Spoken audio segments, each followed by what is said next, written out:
Hello everyone, সকলকে আমার YouTube channel knowledge band টুকেতে স্বাগত। আজকে আমি তোমাদের হাই মাদ্রাসার টেস্ট পেপার 2025-26-এর ম্যাথামেটিক্সের 8 নম্বর সেট। কত নম্বর? ম্যাথামেটিক্সের 8 নম্বর সেট, ঠিক আছে। আর পেজ হচ্ছে তোমার কত? পেজ হচ্ছে 186। 186 পেজের যতগুলো শর্ট কোশ্চেন আছে সমস্ত শর্ট কোশ্চেনের অ্যান্সার নিয়ে আমি আজকের এই ভিডিও আলোচনা করব। তার আগে বলবো, চ্যানেল নতুন থাকলে চ্যানেলটিকে সাবস্ক্রাইব করে নিও এবং তার সাথে সাথে পাশে থাকা বেল আইকনটি ক্লিক করে নিও, যেন পরের ভিডিও দিলে তোমরা সেই ভিডিওটার নোটিফিকেশন সঙ্গে সঙ্গে পেয়ে যাও। ওকে, তাহলে শুরু করা যাক।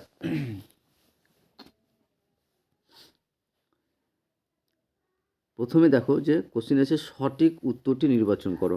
ঠিক আছে, প্রথমে থাকবে তোমার এক দাগে এমসিকিউ, অর্থাৎ সঠিক উত্তরটি নির্বাচন করো। প্রথম কোশ্চেন দেখো, প্রথম কোশ্চেন কিন্তু বার্ষিক সুদের হার নির্ণয় করতে বলেছে। ঠিক আছে, তো কোশ্চেনটা কি আছে দেখো। হলো কোশ্চেন বলেছে যে এক ব্যক্তি ব্যাংকে 100, এর ইংরেজিতে বাংলায় হয়ে গেছে, ঠিক আছে, তোমরা একটু এটাকে ইংরেজিতে করে নেবে। হ্যাঁ, যে এক ব্যক্তি ব্যাংকে 100 টাকা জমা রেখে 2 বছর পর সমূল চক্রবৃদ্ধি 121 টাকা পেলেন, তাহলে বার্ষিক সুদের হার হবে, বার্ষিক সুদের হার হবে কত? ঠিক আছে, এখানে বাংলা হয়ে গেছে, তোমরা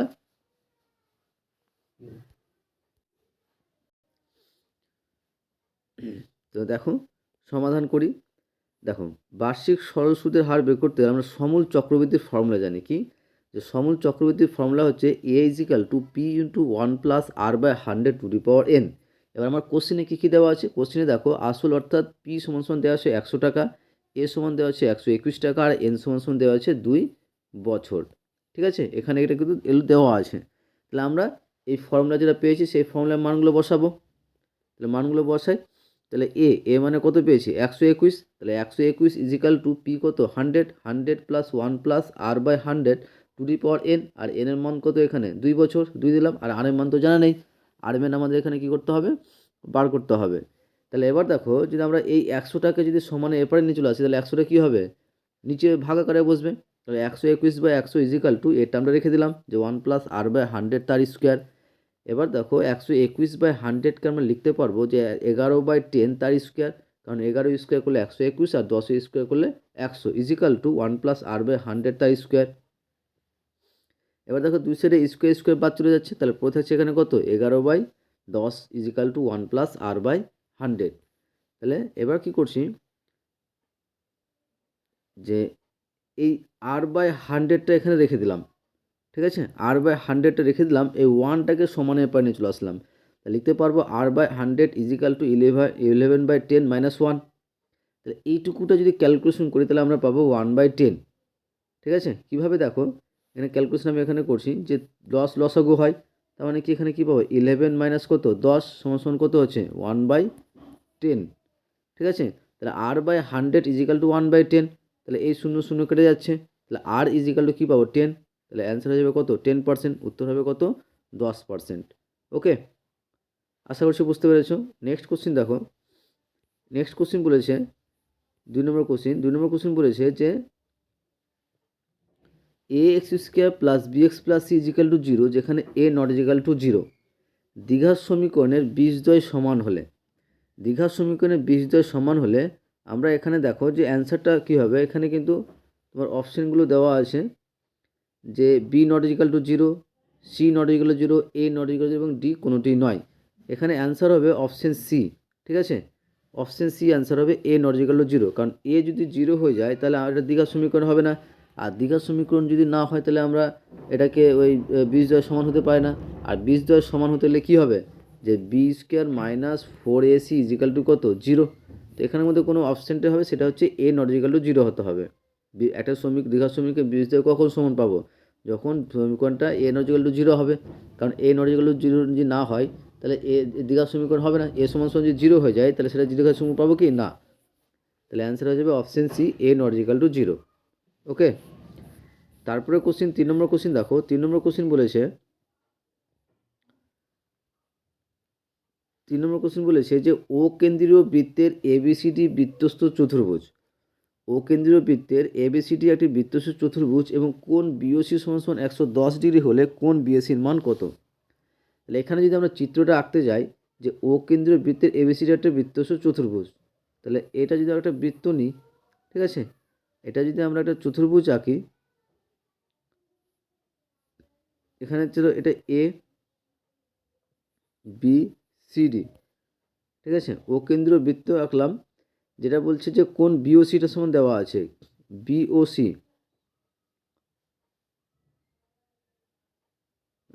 এই কোণটা দেওয়া আছে বিওসি 110 ডিগ্রি। তাহলে কোন বিএসির মান কত, বিএসির মানে এইটুকুর মানটা আমাকে বের করতে বলেছে, এইটুকুর মানটা বের করতে বলেছে। তাহলে কীভাবে করছি দেখো, যে একই চাপ বিসির ওপর অবস্থিত কেন্দ্রস্থ কোণ বিওসি এবং বৃত্তস্থ কোণ হচ্ছে বিএসি। যদি আমরা এখানে চিত্র আঁকি, তাহলে এখানে ধরো যে তোমার একটু ধরো যে এ বি সি আর এটা ডি, তাহলে কোন বিওসি, কোন বিওসিটা তোমার কি, এটা কেন্দ্রস্থ কোণ,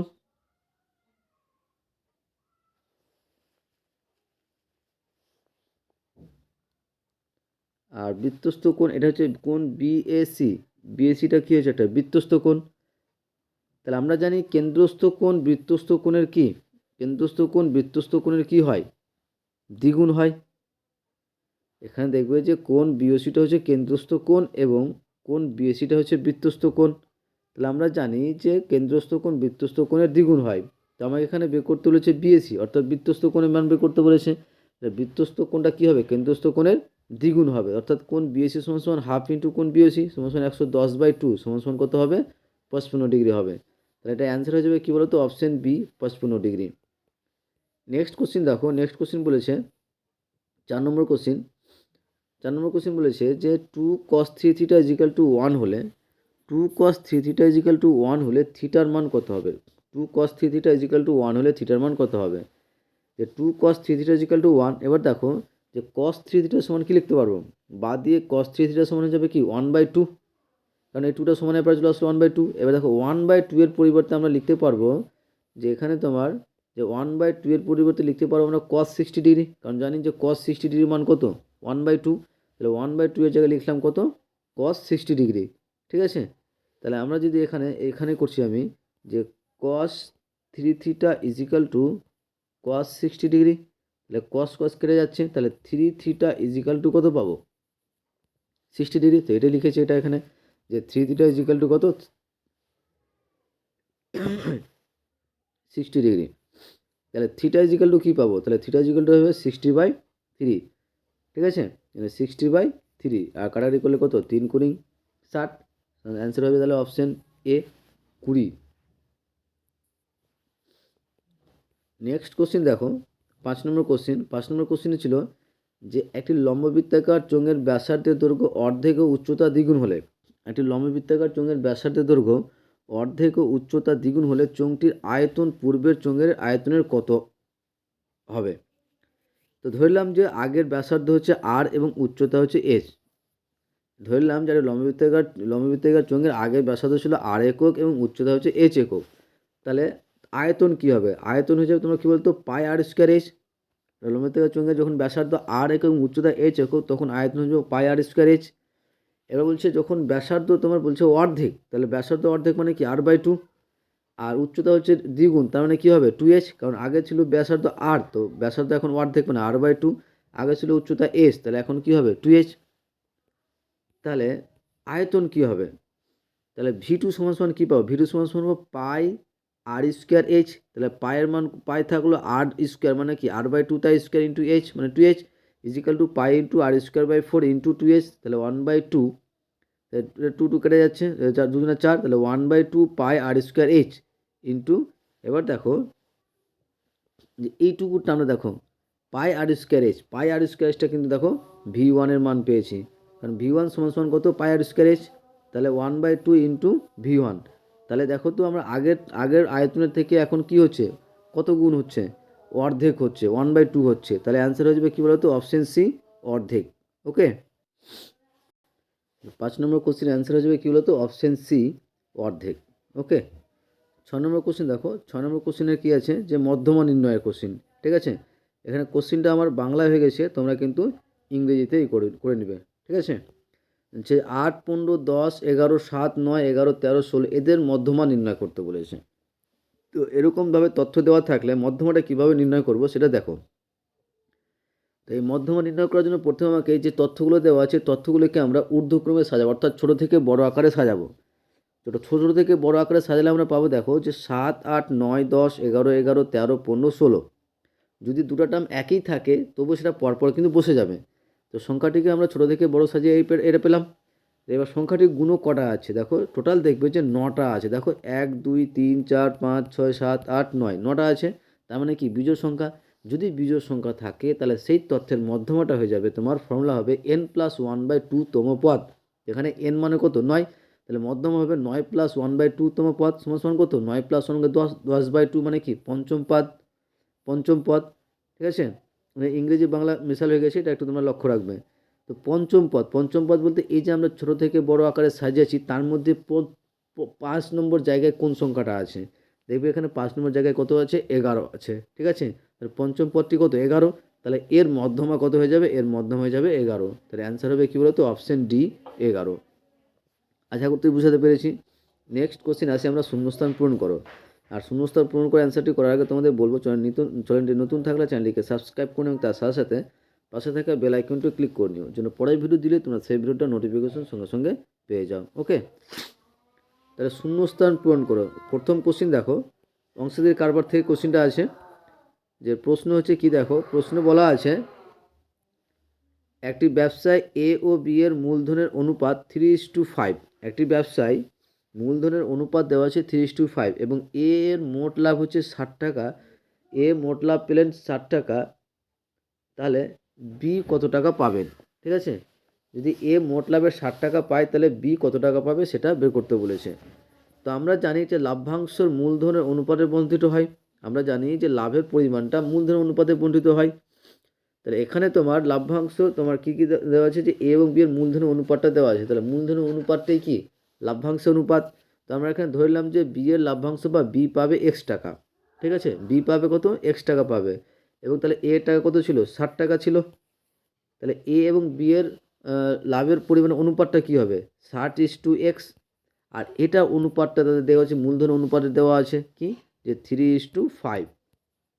ঠিক আছে, তাহলে লিখতে পারবো যে 3:5 = 60:x, তাহলে বা 3/5 = 60/x। তাহলে কোনাকুনি গুণ করলে আমরা কী পাবো 3x = 5-এর সঙ্গে 60 গুণ করলে 300, তাহলে x = কী পাবো 300/3 সমান কত 100। তাহলে আমার এটা অ্যান্সার হয়ে যাবে কত 100 টাকা। ঠিক আছে, তাহলে শূন্যস্থানে কত হবে 100 হবে। তোমরা কিন্তু ইংরেজি বাংলাটা একটু লক্ষ্য রাখবে। ঠিক আছে, টাইপিংয়ে কিন্তু একটু মিস্টেক হয়ে গেছে। নেক্সট কোশ্চিন দেখো, নেক্সট কোশ্চিন বলেছে অনুপাত সমানুপাত থেকে অঙ্ক। যে প্রশ্ন বলেছে যে এ একটি ধনাত্মক সংখ্যা এবং a:27/64 = 3/4 a হলে এর মান কত। যদি এরকম টাইপের অঙ্ক দেখো তাহলে একটা জিনিস মাথায় রাখবে যে শেষে দুটার গুণ করব = মাঝখান দুটোর গুণ করব। তার মানে কি a × a মানে কত a², আর = তাহলে কী করবো 27/64 গুণিত 3/4। তাহলে a² কী পাবো 27/64 × 3/4। তাহলে a² সমান কাটাকাটি করা যাচ্ছে না, তাহলে কী করবো উপরের সঙ্গে গুণ, মানে 3 × 87 81, আর 4কে 64 দিয়ে গুণ করলে কত হয় 256।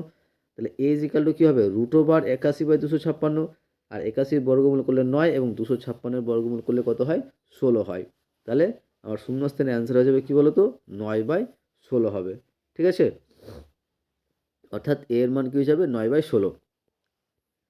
নেক্সট কোশ্চিন বলেছে যে এবিসি ত্রিভুজের পরিকেন্দ্র ও এবং ও এ ত্রিভুজ যদি 50 হয় তাহলে এবিসি, এটা কোশ্চিনটা কোথায় মিস্টেক আছে। ঠিক আছে, এই কোশ্চিনটা তোমার হবে যে এ সি বি এর মান কত এটা বের করতে বলবে। ঠিক আছে, তো এই কোশ্চিনের অ্যান্সারটা হবে 40 ডিগ্রি। তোমরা দেখবে যে 7 নম্বর কোশ্চিনের 7 নম্বর সেটের তোমরা দেখবে যে কোশ্চিনটা পাবে তুমি 7 নম্বর সেটের 3-এর সত্য মিথ্যায় 3-এর কিন্তু 6 নম্বর অঙ্কটা সেম। ঠিক আছে, আমার কিন্তু 7 নম্বর সেটের 3-এর 6 নম্বরটা করে দেওয়া আছে, তোমরা সেটা দেখতে পারো, বা আমি সেখানে একটু অন্যভাবে বোঝানোর চেষ্টা করছি।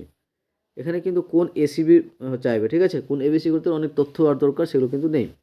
তো পরিকেন্দ্র ও হলে ও এর সমান কী হবে, ধরো যে আমরা ত্রিভুজ আঁকলাম, এবিসি একটা ত্রিভুজ আঁকলাম যার পরিকেন্দ্র হচ্ছে ও।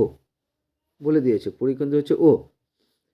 তাহলে এটা হচ্ছে এ বি সি, তাহলে ও এ বি, অর্থাৎ ও এ বি এটার মান দেওয়া আছে, এটার মান দেওয়া আছে।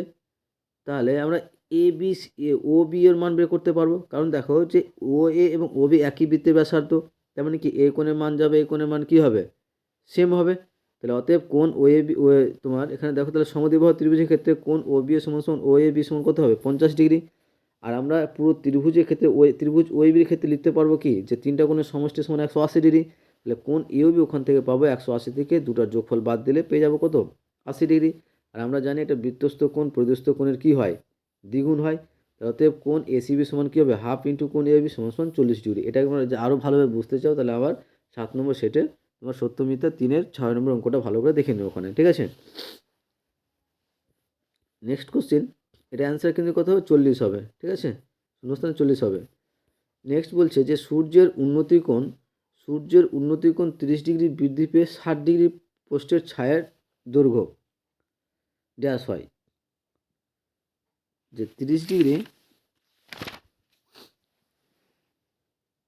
সূর্যের উন্নতির কোণ 30 ডিগ্রি বৃদ্ধি পেয়ে 60 ডিগ্রি হলে পোস্টের ছায়ার দৈর্ঘ্য ড্যাশ হয়। অ্যান্সার হবে হ্রাস পায়, কারণ যে উন্নতি কোণ বাড়লে গেলে ছায়ার দৈর্ঘ্যটা কী হবে, কমবে। যত উন্নতি কোণ বাড়বে তত ছায়ার দৈর্ঘ্যটা কমবে। ধরো যে এটা একটা উন্নতি কোণ ছিল, এখানে এটা এটুকু ছিল, তাহলে এটার উন্নতি কোণটা কী হচ্ছে, তোমার বৃদ্ধি পেয়ে গেল, বৃদ্ধি পেয়ে এখানে আসলো। তার মানে কি এটা পুরোটা ছায়ার দৈর্ঘ্য ছিল, তাহলে যখন বৃদ্ধি হলো তখন ছায়ার দৈর্ঘ্যটা কী হলো, কমে গেল। তাহলে অ্যান্সার হবে হ্রাস হয় বা কম হয় বা কমে যায়। নেক্সট কোশ্চেন দেখো, বলছে প্রথম এন সংখ্যক স্বাভাবিক সংখ্যার গড় ড্যাশ। এটা অ্যান্সার হবে, অত কিছু এগুলো মনে কিছু করার দরকার নাই, ডাইরেক্ট তোমার অ্যান্সারটা মনে রাখবে যে এটা, যে n+1/2, যে এন সংখ্যক স্বাভাবিক সংখ্যার গড় কত, এন সংখ্যক স্বাভাবিক সংখ্যার গড় হবে n+1/2। ওকে, নেক্সট কোশ্চিন, এবার সত্য মিথ্যায় আসি।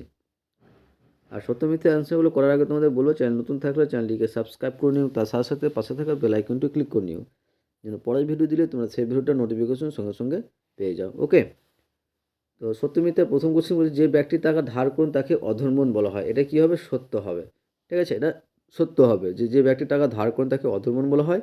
আর যে ব্যক্তি টাকা ধার দেন তাকে কি বলা হয়, উত্তমমন বলা হয়, ঠিক আছে। নেক্সট কোশ্চেন বলছে A B is to C square, B C is to A square এবং C A is to B স্কোয়ারের যৌগিক অনুপাত 1:1। তা দেখি 1:1 হয় কিনা। তাহলে আমরা যৌগিক অনুপাতটা কি জানি, প্রত্যেকটা অনুপাতের প্রথম পদের গুণফল ইস টু প্রত্যেকটা অনুপাতের দ্বিতীয় পদের গুণফল, এটা আমরা জানি যৌগিক অনুপাত নির্ণয় করার। তাহলে প্রত্যেকটা পদের প্রথম পদের গুণফল অনুপাতে, প্রত্যেকটা অনুপাতের প্রথম পদে কী আছে, A B into B C into C A is to C square into A square into কী হবে, বি স্কোয়ার। তাহলে এখানে গুণ করলে আমরা দেখো কী পাচ্ছি, A square B square C square is to এখানেও কী আছে, A square B square C square পাচ্ছি। তাহলে কেটে কেটে কী হচ্ছে, 1:1। তার মানে কি এটা সত্য হবে, তার মানে কী হবে এখানে, এটা সত্য হবে, ঠিক আছে, এটার অ্যান্সারটা সত্য হবে। নেক্সট কোশ্চিন দেখো, নেক্সট কোশ্চিন হচ্ছে দুটি সদৃশ্য ত্রিভুজ সর্বদা সর্বসম হবে। এটা কিন্তু মিথ্যা। দুটি সদৃশ্য ত্রিভুজ সর্বদা সর্বসম হবে, এটা মিথ্যা হবে। কারণ দুটি সদৃশ্য ত্রিভুজের কোণগুলো সমান হলেও বাহুগুলোর দৈর্ঘ্য আলাদা হতে পারে। দুটি সদৃশ্য ত্রিভুজের কোণগুলো সমান হলেও বাহুগুলোর দৈর্ঘ্য কী হতে পারে, আলাদা হতে পারে। কিন্তু সর্বসম হতে হলে বাহু কোণ উভয় কী হতে হবে, সমান হতে হবে, ঠিক আছে। তাহলে এটা অ্যান্সারটা কী হবে, মিথ্যা হবে। নেক্সট 4 নম্বর কোশ্চিন দেখো, 4 নম্বর কোশ্চিন কী বলেছে, যে X equal to 3 cos theta, Y equal to 3 sin theta হলে X square plus Y square equal to কী হবে, 1 হবে। তো দেখি, তো এখানে আমরা কী জানি, কী বের করতে বলেছি, X square plus Y square, তাহলে X square plus Y square লিখে দিলাম। তাহলে এক্সের মান কত, 3 cos থিটা মানে কি 3 cos থিটা তার স্কোয়ার প্লাস 3 sin থিটা তার স্কোয়ার। তাহলে এখানে আমরা কি পাবো, এখানে অ্যান্সারটা আমি পূর্ণ করছি, যে ইজিক্যাল টু, এখানে ইজিক্যাল টু কী পাবো, 9 cos square theta plus 3 sin square theta square মানে কত, যে 9 sin স্কোয়ার থিটা। তাহলে এখান থেকে যদি আমরা 9 কমন নিই তাহলে কী পাবো, যে cos square theta plus sin square theta. আর এই cos square theta plus sin square থিটার মান কত, 1। তাহলে অ্যান্সার কত হবে, 9, ঠিক আছে। কিন্তু এখানে অ্যান্সার কত দেওয়া আছে, 1 দেওয়া আছে। তাহলে এটা কী হবে, অ্যান্সার হবে, এটা অ্যান্সার হবে মিথ্যা হবে, ঠিক আছে, এটা অ্যান্সার মিথ্যা হবে। কারণ এটা answer X square plus Y square answer কত আসছে 9 আসছে, কিন্তু এখানে কত বলা আছে 1 বলা আছে, তাহলে এটা অ্যান্সার কী হবে মিথ্যা হবে। নেক্সট 5 নম্বর দেখো, 5 নম্বর কোশ্চেন বলেছে যে একটি ঘনকের প্রতিটি ধারের দৈর্ঘ্য দ্বিগুণ হলে ঘনটির আয়তন প্রথম ঘনকের 4 গুণ হবে। একটি ঘনকের প্রতিটি ধারের দৈর্ঘ্য যদি দ্বিগুণ হয় তাহলে ঘনটির আয়তন প্রথম ঘনটির আয়তন 4 গুণ হবে। দেখি আমরা খাতায় করেছি, দেখো অঙ্কটা কীভাবে করছি। যে কোশ্চেন বলেছে যে একটি ঘনকের প্রতিটি ধারের দৈর্ঘ্য যদি দ্বিগুণ করা হয় তাহলে ঘনটির আয়তন প্রথম ঘনকের 4 গুণ হবে। তা ধরলাম যে প্রথমে ঘনকের প্রতিটি ধারের দৈর্ঘ্য একক, প্রথমে ঘনকের প্রতিটি ধারের একক ছিল কত এ একক, তখন আয়তন কত হবে এ কিউ ঘন একক। এবার বলছে ঘনকের ধারের দৈর্ঘ্য যদি দ্বিগুণ করা হয়, তো ঘনকের ধারের দৈর্ঘ্য যদি দ্বিগুণ করা হয় এবং তাহলে তখন তার আয়তন কী হবে, তখন তার আয়তন হবে কত 2a তার কিউব, মানে কি 8a কিউব। আগে আয়তন কত ছিল এ কিউব ছিল, এখন আয়তন কত হচ্ছে 8a কিউব হচ্ছে। তার মানে কি আগের আয়তনের তুলনায় এখন আয়তন কত হচ্ছে 8 গুণ। এখানে কত বলেছে 4 গুণ হবে বলেছে, তাহলে এটা অ্যান্সার কী হবে, এটা অ্যান্সার কী হবে মিথ্যা হবে। ঠিক আছে, এটা অ্যান্সারটা কী হবে মিথ্যা হবে। নেক্সট কোশ্চিন,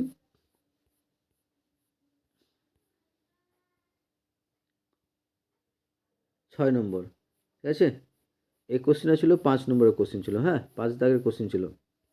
নেক্সট কোশ্চিন এবং এই ভিডিওর এই ক্লাসের 8 সেটের 8 নম্বর সেটের লাস্ট কোশ্চিন। আর লাস্ট কোশ্চেনটা বলার আগে তোমাদের বলবো, চ্যানেল নতুন থাকলে চ্যানেলটিকে সাবস্ক্রাইব করে নিও এবং তার সাথে সাথে পাশে থাকা বেল আইকনটি ক্লিক করে নিও, যেন পরের ভিডিও দিলে তোমরা সেই ভিডিওটার নোটিফিকেশন সঙ্গে সঙ্গে পেয়ে যাও। ওকে,